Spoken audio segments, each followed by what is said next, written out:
I really then sort of let the other social media sites sort of take their place, but my focus was on LinkedIn, not only for myself, but also I was beginning to do speaking. I was living in Fairfield County, Connecticut at the time, and I was networking, live networking at the BNI chapter, a Business Network International, and I was going to local networking events.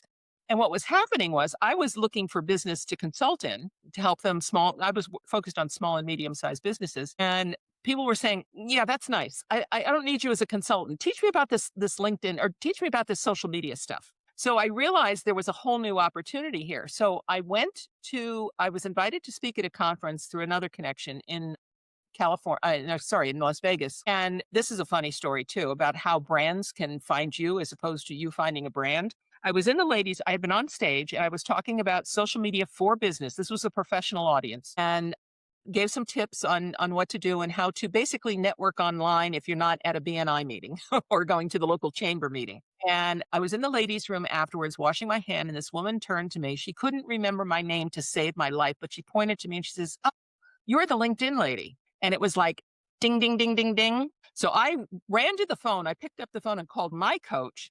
And I said, "What do you think about this?" And he starts Googling it and said, "You found your brand because nobody is owning it because you had Mari Smith, who owned Facebook at the time. You had Guy Kawasaki, who owned Twitter at the time. These were like the big voices teaching people about those sites. Nobody was teaching people how to use LinkedIn. So that evolved into more speaking opportunities. It evolved into the radio show, which I started in Greenwich, Connecticut, and then went national, actually global through internet radio and did a lot of speaking. And that was a good 10-year run of helping people build their social media. And then as all things come to an end, it wasn't because I didn't love doing it, but by then the world had matured and people knew more about what they were doing. And I was following other opportunities, which we can move to that in a few minutes, but that led and opened the door to what is now my third career.